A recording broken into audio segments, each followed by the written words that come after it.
Alléluia.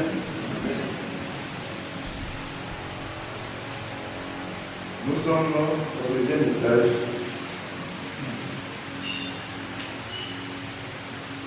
Intitulé Une nouvelle vie en puissance. Et comme on l'a chanté, sans l'Esprit du Seigneur, nous ne pouvons rien. Je continue. Dans les besoins de rencontrer sont des témoins. Donc, c'est avec l'Esprit du Seigneur. Et c'est avec son esprit que nous allons voir sa puissance. Au travers de son aide, de ses œuvres, sa puissance manifeste à travers sa parole. Et on sait à quel jour de bon, c'est son esprit qui est en train de l'accomplir. Donc, disposons-nous pour que son esprit nous parle, que son esprit peut donner la compréhension. Sans son esprit, tu ne peux rien comprendre. Parce que comme il fait, ne reçoit pas. C'est qu'il vient de l'esprit de Dieu. Maintenant, toi, tu n'es pas levé à toi-même. Parce que c'est l'esprit seul qui permet de comprendre la parole de Dieu. Donc, quand ton cœur aspire à ce que soit le Saint-Esprit qui te parle, et qui accomplit une œuvre profonde de transformation en toi. Amen. Donc, ce message est intitulé Une nouvelle vie en puissance. Et nous voulons comprendre la nature humaine et savoir comment libérer la puissance du Saint-Esprit. La nouvelle vie que Christ nous a donnée. Donc, il est question de comprendre la nature humaine. Si tu ne te connais pas, tu ne peux pas savoir que tu as besoin de la grâce de Dieu. Et aussi, donc, savoir comment libérer la puissance de Saint-Esprit manifestée, la nouvelle vie que Christ nous a donnée. Donc, il faut que le Saint-Esprit se manifeste et que la vie de Christ agisse au travers de nous. Lorsqu'on parle de la puissance, on voit généralement les dons de puissance, tels que les miracles, les guérisons, ainsi de suite. Mais dans ce passage, dans ce message, nous parlerons de la puissance qui transforme. La puissance qui transforme notre nature pécheresse et nous rendons obéissants au Saint-Esprit. Donc, il est question de cette puissance transformatrice. Donc, cette puissance qui nous guérit et qui opère des miracles sur le plan physique. Mais c'est une puissance qui nous rend obéissants au Saint-Esprit, obéissants à Dieu. Il faut la puissance de Dieu pour le faire. Nous avons vu dans le premier message qu'il y a différents niveaux de péché. Le péché, c'est à différents niveaux de péché de base, c'est le péché maintenant lié à notre obéissance. Il faut transformer notre nature pour que nous soyons obéissants à Dieu. Et c'est de ça qu'il est question pour aller à un autre niveau d'obéissance. La Bible nous dit dans Proverbe 16, verset 32, parlant de cette puissance. Mieux vaut être lent à la colère que puissant. Mieux vaut savoir se dominer que conquérir de Dieu. Mieux vaut être lent à la colère que puissant. Proverbe 16, verset 32. Mieux vaut être lent à la colère que puissant. Mieux vaut savoir se dominer que conquérir de Dieu. Donc il y a une puissance qui agit pour que l'on soit lent à la colère. Donc on met en opposition dans deux puissances. La première puissance, il faut être lent à la colère puissance, c'est celle-là à laquelle nous referons tout à l'heure. La puissance qui manifeste la guérison, qui manifeste le miracle. On dit mieux vaut être lent à la colère que de manifester cette sorte de puissance. Parce que le Seigneur lui-même nous a dit, au dernier jour, plusieurs diront, ils ont chassé les démons en son nom, ils ont opéré beaucoup de miracles à son nom, ils ont guéri des malades à son nom, mais leur dira, je ne vous ai jamais connu. Allez-vous-en, vous qui commettez le mal. Mais ils ont opéré dans la puissance de Dieu. Alors ils ont opéré dans cette puissance. Donc, alors, Mais ce n'est pas de meilleure qualité, la puissance qui opère seulement les miracles n'est pas de meilleure qualité. Parce que même le diable fait cela. Même le diable chasse les démons. Même le magicien chasse les démons. C'est une qualité. Les démons, on ne veut pas. Ils opèrent aussi les miracles. Ils opèrent les signes. Mais ce que le diable va faire, c'est de transformer ta nature. Ce que le diable va faire, c'est de transformer ta nature, de donner la capacité de vivre sain. Le diable va ôter le péché de ta vie, parce que lui-même est pécheur. Il n'a pas cette puissance. Parce que la puissance dont nous parlons est la nature même de Dieu. La puissance qui transforme, qui te donne la lenteur dans la colère, c'est la nature même de Dieu. La Bible dit que Dieu est lent à la colère. Il faut savoir se dominer et le comprendre de lui. Cette puissance qui t'amène à te dominer. Quand tu es tenté, c'est la puissance même de Dieu. Parce que si Dieu se dominait pas, il aurait déjà bouleversé ce monde. Il aurait déjà détruit tout le péché. Et Dieu se domine, c'est une puissance qui vient de Dieu seul. Et c'est de cette puissance de l'émotion. Cette puissance nous amène dans le fauteuil. Cette puissance nous donne d'être transformés en l'image de Christ. Cette puissance nous fait connaître la gloire de Dieu. Cette puissance nous donne l'espérance, la gloire avec Dieu. Cette puissance nous donne d'être en communion, d'être en étroite relation avec Dieu. Donc, elle est unique. Elle ne peut être trouvée qu'auprès du Créateur. D'autres puissances peuvent trouver auprès de auprès du diable.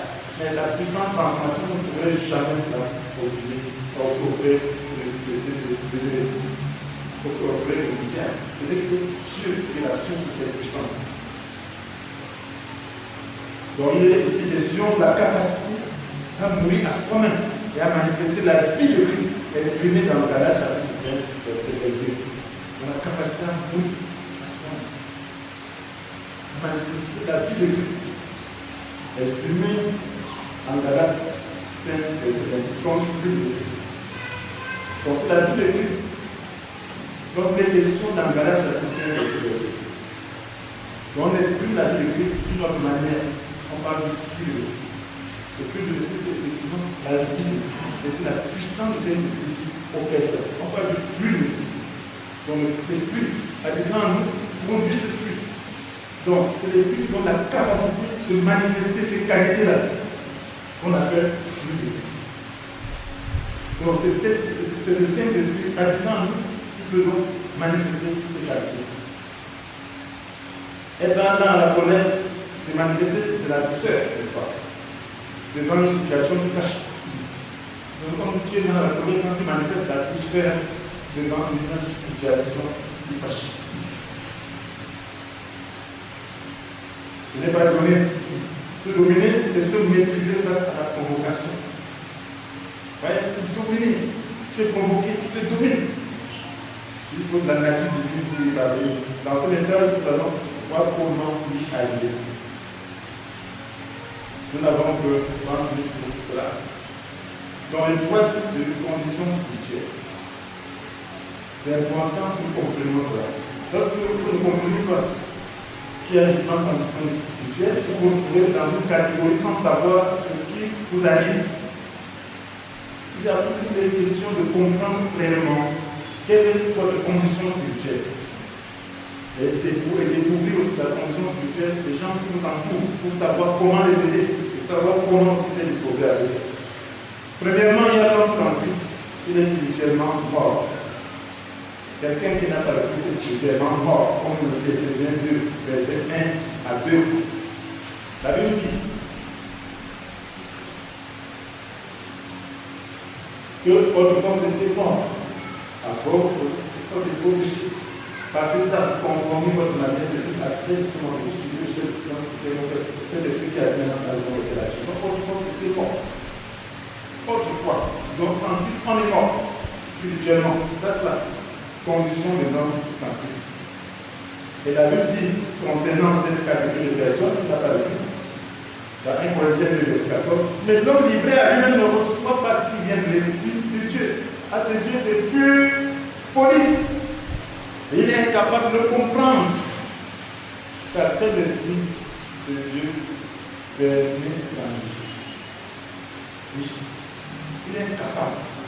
L'homme dit 1 Corinthiens 2, verset 14. L'homme dit avec ne reçoit parce qu'il est l'Esprit de Dieu. À ses yeux, c'est plus folie. Un seul Esprit de Dieu permet l'enjeu. Il est incapable de comprendre.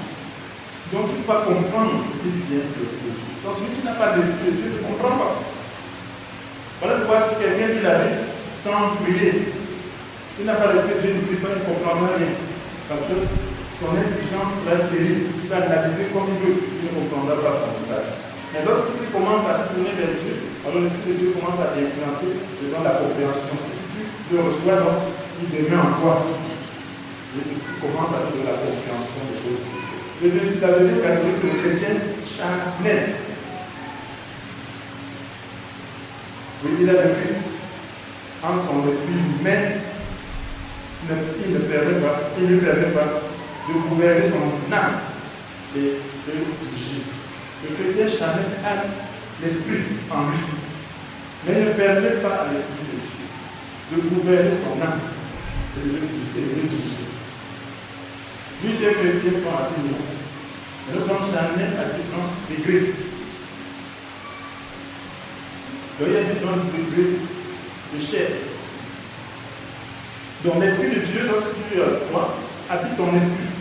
Mais il y a ton âme, tes émotions, tes tendances,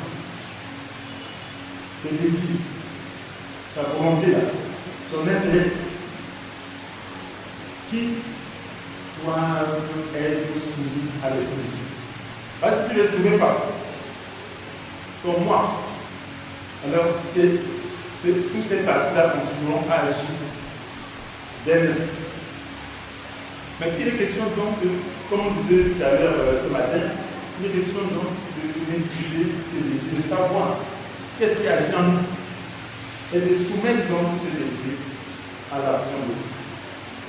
D'y renoncer et de se soumettre et savoir comment ces désirs agissent en nous. Il faut les connaître, les soumettre pour être spirituel. Parce que là, tu as deux tendances en nous. La tendance de l'esprit, la tendance de la chair. Donc voilà pourquoi la vie chrétienne est difficile. Mais l'homme spirituel est celui-là qui parvient à croire, qui provient par la foi en Jésus-Christ. Et qui soumet donc, et cela, sa foi en Jésus permet que le Saint-Esprit soumette ses désirs. Donc, il croit en l'œuvre de Jésus à la croix, la crucifixion. Parce que tous ceux qui sont au Christ ont crucifié comme livré à lui avec ses passions et ses désirs, il croit. Il met sa foi en cela. Il croit en Jésus, en l'œuvre de la croix. En ce là maintenant, ces désirs sont crucifiés. Et le Saint-Esprit les amène à la soumission, à la mort. Et il peut maintenant agir selon l'esprit et non selon ses passions. Vous allez voir, laisser la nourriture là. Vous allez voir de l'appétit. Ceux qui n'ont pas la foi par rapport à l'appétit. Ils vont commencer, ça va commencer à chauffer. Ils commencent à avoir faim, ils deviennent impatients. Ensuite, ils commencent à dire ça tarde. Et quand il arrive, il veut bien se servir. C'est de l'appétit qu'il faut crucifier ensemble. L'homme spirituel va crucifier, ça va avoir une tendance. Il dit que non, ce n'est pas toi qui me pouvais. Amen. Je reste là. Même si je mange, je vais avoir des problèmes. Amen. L'homme ne vit pas seulement de pain. Il dit de toutes paroles qui sortent de la bouche. Alors, il crucifie. Et le Saint-Esprit donc l'aide dans cette position. D'autres être comme le Saint-Esprit. Ensuite, on a dit domine. Mais celui-là qui n'arrive pas à dominer, malheur à quoi si finalement il mange pas. Ça peut le tourmenter, faire toute la journée, toute la soirée, toute la vie, même pendant des semaines. Alors que si gérer ça, il n'aurait aucun problème. Et Dieu pourrait ouvrir une porte pour qu'il puisse avoir, pour qu'il puisse combler cela. Donc c'est comme ça que la vie chrétienne est. Les gens ne souffrent pas, c'est pas à cause de grandes choses. C'est parce que les chair et les langues est devenu espoir. Ils n'arrivent pas à contrôler. C'est la même chose quand il y a le problème entre frères. Ce n'est pas de grand chose. Pas quelqu'un n'arrive pas à dominer sa nature. Et là, il laisse partir. Ça, c'est la chair. On appelle ça la chair. Tu es charnel. Tu es un frère, tu es délivré du péché. Tu ne suis plus le femme, tu fais plus ceci. Mais tu es charnel. On ne peut pas te parler. Il y a un groupe qui pose la question pourquoi les gens essaient de reposer. Parce que les gens sont charnels. Ils font ce qui leur fait plaisir. Ils ne veulent pas porter la foi. Maintenant, le chrétien spirituel, c'est celui qui met toute sa confiance en Jésus-Christ comme son sauveur et qui laisse le Saint-Esprit lui donner la force de vivre comme Dieu veut. C'est le Saint-Esprit qui donne la force de vivre comme Dieu veut. Il met toute sa foi en Jésus. Il laisse le Saint-Esprit donner la force de vivre comme Dieu veut. C'est pour cela que le même verset, le même passage au verset 15, 1 Corinthiens 2, verset 15, celui qui a cet esprit peut, lui, juger de tout. Sans que personne ne puisse le juger. Car il est. Donc, je pense pas à cela. Celui qui a cet esprit peut lui juger de tout. Sans que personne ne puisse le juger. Car il est écrit, je vais continuer.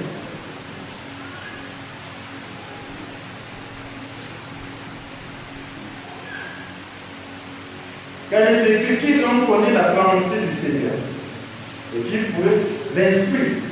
Mais nous avons la pensée de Christ. Donc, celui qui est spirituel a la pensée de Christ. Donc, il parvient à percevoir la pensée de Christ. Souvent, beaucoup de gens ne sont pas objectifs. Parce que si tu ne soumets pas ton âme, tu ne seras pas objectif. Tu auras tes préférences. Mais le spirituel s'élève au-dessus de ses désirs, au-dessus de ses préférences, et il manifeste la pensée de Christ. C'est dans ces conditions que la pensée de Christ peut se manifester à toi. Amen. Donc, c'est au-dessus de ses désirs, de ses passions. Et là maintenant, la parole de Dieu s'adresse à toi dans sa pureté. Tu peux maintenant appliquer la parole de Dieu, tu peux comprendre la parole de Dieu. L'appliquer seulement. Maintenant, nous parlons du fruit de l'esprit. Dans la deuxième partie, parce que c'est le fruit de l'esprit qui manifeste la puissance de la résolution de la vie. Quand il y a le fruit de l'esprit. La Bible nous dit dans Galates chapitre 5, verset 22, mais le fruit de l'esprit c'est quoi? L'amour, la joie, la paix, la patience, l'amabilité, la bonté, la fidélité, la douceur, la maîtrise de soi. Est-ce qu'il suffit de citer? Non, il faut comprendre. Nous avons besoin de comprendre la chapitre 5. L'amour, c'est quoi? On parle de l'amour. En réalité, le fruit de l'esprit, c'est l'amour. Et l'amour a différentes qualités. Donc, tout ce qui est là, on parle du fruit de l'esprit. Mais pour les autres choses, quand on dit l'amour, la joie, la paix, là, ce sont différentes qualités de l'amour. Parce que si tu viens voir à 1 Corinthiens 13, tu vas voir que l'amour se manifeste de différentes manières. Amen. 1 Corinthiens 13, l'amour c'est quoi? Mais l'amour est patient, n'est-ce pas?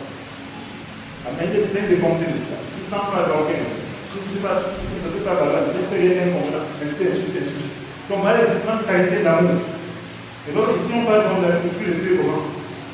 L'esprit de l'esprit, c'est quoi? C'est l'amour, la joie, la paix, ainsi de suite. C'est les différentes qualités de l'amour. Parce qu'en réalité, Dieu est amour. Et si l'esprit de Dieu est en toi, tu seras amour. Et cet amour se manifeste donc de différentes manières qu'on appelle le fruit de l'esprit. Donc l'esprit te donne donc la capacité de manifester la nature de Dieu, qui est l'amour. Maintenant, nous avons besoin de comprendre donc en quoi consistent ces qualités. L'amour est un sentiment intense et agréable qui unit. La définition simple. Un sentiment intense et agréable qui unit. Voilà, si tu es spirituel, tu vas donc unir. Amen. C'est ça, le Seigneur nous dit que heureux ceux qui le spirituellement autour de la paix, car Dieu le reconnaîtra pour tous ses fils. Le spirituel unit, parce qu'il se porte. Le spirituel unit même dans sa famille. Partout il va rechercher l'unité. Maintenant, tous les 8 qualités qui suivent unissent les hommes. Ce sont différents aspects de la vie. Selon un projet spécial. Donc, quelles sont donc les différentes sortes de qualités? Vous allez voir que ces qualités-là unissent toujours. Parce que l'amour unit. C'est comme un fruit avec différents quartiers. Comme l'orange, ça a différents quartiers, n'est-ce pas? Amen. On dit le fruit de l'esprit, c'est l'amour. L'amour. Il y a différents quartiers. L'amour, disons que l'amour là, c'est l'orange. Amen. Et tu peux prendre un quartier. Tu prends un quartier c'est quoi? La joie. Un autre quartier c'est quoi? La paix. Un autre quartier c'est quoi? La patience. Un autre quartier c'est quoi? La rapidité. Un autre quartier c'est quoi? La bonté. Un autre quartier c'est quoi? La fidélité. Un autre quartier c'est quoi? La douceur. Un autre quartier c'est quoi? La maîtrise de soi. Amen. Mais tout ça c'est l'orange. Est-ce que quand tu prends un parti c'est amer? Ça a le même goût, n'est-ce pas? Amen. Donc si c'est l'orange, chaque quartier aura le goût d'orange. Voilà pourquoi l'amour, qui est un sentiment intense, qui unit, alors toutes les qualités de la vie, les autres unissent. Est-ce que la joie n'unit pas? La vraie joie, ça ne dit pas la joie émotionnelle, la vraie joie qui n'est pas centrée sur soi, mais qui est centrée sur l'espérance en Christ, qui est ce que le Saint-Esprit donne, unit. Amen. Amen. Mon frère, si les gens n'ont pas la joie, ça ne sert à rien de dire qu'ils n'ont pas la joie. Ils commencent à manifester cette joie-là, ça va libérer la joie dans le cœur. Amen. Oui, vous venez à dire qu'on n'a pas la joie, ça ne sert à rien. Vous êtes en train plutôt de les juger, de les condamner. Quelqu'un qui n'a pas la joie. Si toi tu as la joie, pourquoi tu ne donnes pas seulement la joie? Amen. Si tu as la joie, donne. Commence à danser, à donner cette joie, cette joie-là. Les gens vont commencer à recevoir ça. Et quand ils commencent à les critiquer, ils se ferment. Et toi, tu seras plus triste. Parce que ne cherche pas la joie émotionnelle. Si c'est la joie émotionnelle que tu cherches, mon ami, on ne veut pas ça. On n'est pas au cas. Amen. Alléluia. On n'a pas besoin de la joie émotionnelle. On a besoin de la joie de l'esprit. On peut cette joie que lorsque tu as, qu'elle soit constante. Quand la joie d'un instant, quand quelqu'un est perdu, ça devient plutôt la colère. Parce que la joie émotionnelle ne maîtrise pas. Ça ne peut pas la maîtrise. Mais la joie d'esprit te maîtrise. Amen. Donc après, ça ne sort pas la colère, la mélancolie, à la lutte. Alléluia. Les gens confondent la joie d'esprit avec la joie émotionnelle. Et quand les étudiants la joie émotionnelle, après tu vois les gens se diviser, après tu vois les gens se charmer, tu vois les gens parler les uns des autres. Alors ils viennent de Dieu. Et c'était très content. C'était quelle joie là? C'est comme la joie du bar qu'on sort après c'est la nuit. C'est pas ça. La joie de Dieu est sereine. Elle n'a pas besoin de se manifester. À tout moment par les non. Alléluia. Elle est profonde. Parce qu'elle est basée sur l'espérance. C'est quelque chose de profond, une confiance, une attirance, quelque chose de solide. La joie attire. Elle porte sur notre espérance. Notre espérance doit rester vivante par le Saint-Esprit. Parce que la Bible nous dit dans Romains 12, verset 12, que l'espérance soit votre joie. Donc quand vous allez dans la maison de Dieu, nous recevons l'espérance, l'encouragement. Ça nous donne la joie. Parce que tous les problèmes qu'on a dans le monde cherchent à nous écraser. Maintenant, Dieu nous donne l'espérance. Et c'est ça qui fait la sérénité, qui fait la joie. Lorsqu'on parvient à le lâcher. Donc c'est de ça qu'il est sur la joie qui attire.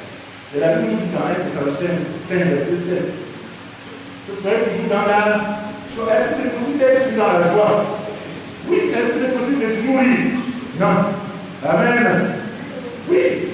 Parce que dans la vie, tu dois avoir la joie à l'intérieur. Parce que tu ne perds pas ton espérance. Cette espérance, donc c'est une joie spirituelle qui ne doit pas partir dans n'importe quelle condition. La patience est une vertu qui fait supporter les adversités, être patient, la capacité de supporter les adversités, les douleurs, les injures, les incommodités. Oui, lorsque tu peux supporter, oui, les adversités, les douleurs, les injures, les incommodités, tu es patient. Maintenant, l'amabilité, c'est quelque chose, c'est quelqu'un qui est aimable, qui fait preuve de politesse et de gentillesse. Lorsque vous venez ici, soyez gentil. Amen. Soyez gentil, soyez poli. Parce que c'est l'église du Seigneur. Moi, ça veut dire que les gens à remplir le corps de Dieu. Les gens sont assis. C'est le corps de Christ. Hein? Amen.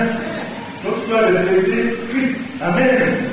Tu dois être poli, tu dois être gentil. C'est Jésus qui est là, c'est la terre de la rose. Ça, je suis en train de parler à Jésus. Parce que nous formons son corps. Donc, sois poli, sois gentil. Ne méprise pas les gens, ne parle pas comme si tu étais au-dessus des autres. Non. Parle avec politesse, avec gentillesse. C'est dans les églises qui parlent aussi comme toi. Vraiment, pleine politesse. On parle de bon comment. Tu dois apprendre à parler. Tu dois parler aux gens avec respect, avec politesse. Amen. Et n'exposez pas vos linges sales en public. Amen. C'est dans les évangiles, tu dois avoir quelqu'un qui expose les sales en public. On invite les gens, on les suit. C'est pas bon. S'il y a un problème, allez dans la chambre, négocier ça. C'est compris maintenant, non? Ne devez pas dimanche exposer vos problèmes de service. Le dimanche, vous êtes en train, vous voyez même les marchands ont l'habitude, avec vous exposez des choses qui sont beaux. Mais quand tu es dedans, tu vois qu'il y a quand même des problèmes. C'est la même chose. Dans le plus montrer, tout est beau. Dans le monde, tout est. Vous avez vu quelqu'un qui est en train de montrer pour les salles. Quel est le salon où on lave les habits là? C'est là. On essaie de faire les trucs pour que chacun puisse voir la tendance qu'on peut s'asseoir. Même si va derrière, va voir la salle. Ne fais pas que le monde qui va derrière. Si vient derrière, tu es à la fin de la maison. Tu vas supporter. Amen. Oui. C'est ça la salle. C'est ce que Dieu veut. Donc soyons polis. Faisons-nous aider par notre gentillesse. La bonté, qualité qui porte à faire du bien et à pardonner. Une qualité qui porte à faire du bien et à pardonner. Pardonnons, toujours même si quelqu'un fait une bêtise, n'ajoute pas aussi une bêtise. Amen. Pardonne, laisse passer, c'est bien fait. Pardonne, laisse passer. La fidélité, attachement à ses devoirs. Régularité à remplir ses engagements. Donc, l'esprit qui est fidèle s'attache à ses devoirs. Il est régulier à remplir ses engagements. Est-ce que c'est pas bon? Tout ça unit. La douceur, façon d'agir douce. Et éloigner de toutes sortes de violence. Façon d'agir, éloigner de toutes sortes de violence. Il y a des attitudes violentes. Amen. Il y a des attitudes violentes. Il y a des paroles violentes. Donc, l'Esprit de Dieu va te donner plutôt des attitudes douces, des paroles douces. Ce n'est pas des flatteries. Mais il y a une manière de communiquer la même chose. Pas dans la violence. La maîtrise de soi, le contrôle de soi. Donc, comme je disais tantôt, il faut se contrôler. Notre nature est comme un chien méchant que toi, tu dois protéger. Lorsqu'il disait seulement, tu dois dire, donc la maîtrise de soi, c'est cette capacité. C'est l'esprit qui donne de te retenir, de te maîtriser. Comment vivre dans la puissance de l'esprit? La Bible nous dit, dans la 5, verset 23 et 27, or ceux qui appartiennent à Jésus-Christ ont crucifié notre vie avec ses passions et ses désirs. Puisque l'esprit est la source de notre vie. Laissons-le aussi diriger notre conduite. L'esprit veut diriger notre conduite. C'est à nous de le laisser. Puisque l'esprit est la source de notre vie, laissons-le aussi diriger notre conduite. Donc il est question de s'appuyer de toutes ses forces sur le Saint-Esprit pour que sa puissance agisse en nous. Ce n'est que par sa puissance que tu peux manifester cela. Il est question donc de lui demander « aide-moi ». Je ne veux pas manifester ces mauvaises qualités. Aide-moi. Et il va te le faire. Il est là pour ça. Il attend que tu le laisses. Prends les devants. Il le fera. Galates 5, verset 23. Premièrement, il faut accepter la souffrance liée au renoncement, au désir de la chair et confesser tout péché connu. Parce que la Bible, tous ceux qui appartiennent à Jésus ont crucifié l'homme livré à lui-même avec ses passions et ses désirs. Donc il faut accepter la souffrance liée au renoncement, au désir de la chair. Donc il faut renoncer au désir de la chair. Donc ça fait souffrir. Et confesser tout péché connu. Donc tout ce péché dont tu as conscience, tu confesses. Parce que Somme 66, verset 18 nous dit, si j'avais gardé dans mon cœur une attitude coupable, Dieu ne m'aurait pas écouté. Amen. Oui. Il ne m'aurait pas écouté. Donc, deuxièmement, il faut céder à la volonté de Christ dans tous les domaines de ta vie. Donc, il faut regarder ta vie. Tu cèdes. Tu dis, Seigneur, je veux faire ta volonté. Qu'est-ce que tu luttes? Qu'est-ce que le domaine où tu luttes encore avec Dieu? Qu'est-ce que tu discutes encore avec le Christ? Parce que le Seigneur nous dit dans Romains chapitre 6, verset 12, il nous dit quoi? 6, verset 12. Que le péché n'exerce donc plus sa domination sur votre corps mortel pour vous soumettre à ses désirs. Ne mettez pas vos membres à la disposition du péché comme des armes au service du mal. Mais offrez-vous vous-même à Dieu et mettez vos membres à sa disposition comme des armes au service du bien. Donc c'est toi qui dois le faire. Ne mettez pas vos membres à la disposition du péché comme des armes au service du mal. Donc le péché là, il t'invite. Tu peux mettre tes désirs à sa disposition, mais tu peux refuser aussi et mettre plutôt à la disposition du Saint-Esprit. Au lieu d'exprimer la violence, l'impatience, tu te tournes vers le Saint-Esprit pour qu'il manifeste plutôt la patience en toi. Et pour cela, tu dois accepter la croix et prier fermement pour qu'il puisse agir. En dernier lieu, tu dois demander à Dieu de te diriger par le Saint-Esprit et de te donner sa force. Ça, c'est avant dernier lieu. Donc, demande à Dieu de te diriger par le Saint-Esprit et de te donner sa force. Appuie-toi sur la promesse de 1 Jean 5, versets 14 et 15 pour réclamer avec foi la plénitude du Saint-Esprit. Donc, tu dois réclamer la plénitude du Saint-Esprit parce que cela demande que tu sois rempli. Être rempli veut dire qu'il n'y a pas d'espace en toi qui ne soit pas soumis à l'Esprit. Et pour avoir cette plénitude, tu dois demander avec confiance. Parce que la Bible nous dit d'être toujours rempli dans Ephésiens 5, verset 18. Ne vous enivrez pas de vin, ça vous conduirait à une vie de désordre. Mais laissez-vous constamment rempli par l'Esprit. Laissez-vous constamment. Ça veut dire que si tu veux être rempli, tu le seras. Et tu dois t'appuyer sur la promesse de 1 Jean 5, verset 14 et 15, qui dit que voici l'assurance que nous avons devant Dieu. Si nous demandons quelque chose qui est conforme à sa volonté, il nous écoute.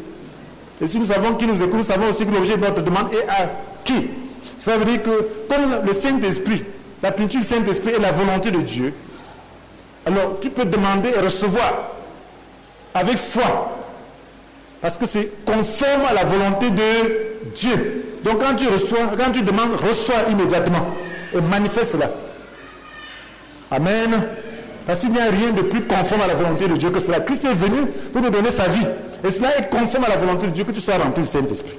Pour manifester le fruit. Nous terminons, la vie chrétienne est ainsi un combat entre les désirs empreints de péché, c'est-à-dire la chair, émanant de notre corps, et la nouvelle vie reçue de Christ. Ça, c'est un combat constant entre les désirs empreints de péché, émanant de notre corps, et la nouvelle vie reçue de Christ. Le Saint-Esprit en nous produit son fruit et nous donne sa puissance pour vaincre la nature pécheresse. Amen. Philippiens 2, verset 13. Et c'est Dieu lui-même qui agit en nous pour produire à la fois le vouloir et le faire. Donc il le fait comment? par sa puissance du Saint-Esprit, par le fruit de l'Esprit. C'est lui-même qui agit en nous. Il doit agir dans notre volonté rebelle, dans nos désirs rebelles, pour produire le vouloir et le faire. Et nous voyons, Paul dit, je peux tout grâce à celui qui me fortifie. Voilà, j'ai terminé. Question de discussion. Question de discussion. Première question, il y a 3 questions seulement. Mais il y a du travail à faire. Première question, examinez les différents aspects du fruit de l'esprit et notez les aspects qui manquent dans votre propre vie. Examinez les différents aspects du fruit de l'esprit et notez les aspects qui manquent dans votre propre vie. Et cédez cet aspect de votre caractère à l'esprit. On devait dire céder ces aspects de votre caractère à l'esprit. Examinez les différents aspects du fruit de l'esprit et notez les aspects qui manquent dans votre propre vie et cédez ces aspects de votre caractère à l'esprit. Cédez ces aspects de votre caractère à l'esprit. Partagez et priez avec les autres pour la plénitude du Saint-Esprit. Partagez et priez avec les autres pour la plénitude du Saint-Esprit. Il est question donc d'examiner soi-même quels sont les aspects négatifs, les aspects du fruit qui manquent. Partagez, n'ayez pas honte, on se connaît. Amen. Oui, amen. Oui. Exposez le diable. Amen. Oui. Partagez et priez. Amen. C'est important. Que faire quand tu vois que je fais souvent comme ça, là, c'est ça fait là qui me dérange. Prions. Amen. Oui. C'est le seul moyen d'être délivré. Le diable se cache. Quand tu t'ouvres au Saint-Esprit, il agit. Mais il ne veut jamais que tu t'ouvres. C'est donc que tu trouves que tu es libre, que le Saint-Esprit agit. Voilà pourquoi le Seigneur dit de reconnaître ses péchés devant lui. Si nous reconnaissons nos péchés, il est fidèle et juste. Par conséquent, il nous pardonne nos péchés, il nous purifie de tout le mal que nous avons commis.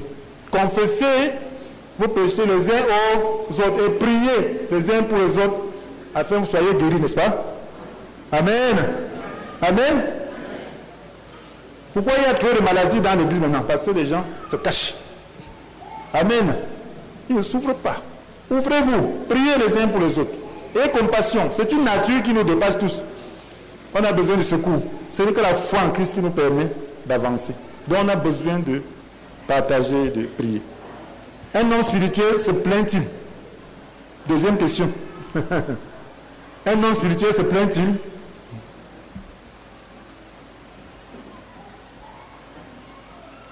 Dernière question. Notez les points obscurs du message. Notez les points obscurs du message. Le Seigneur bénisse tout à l'heure.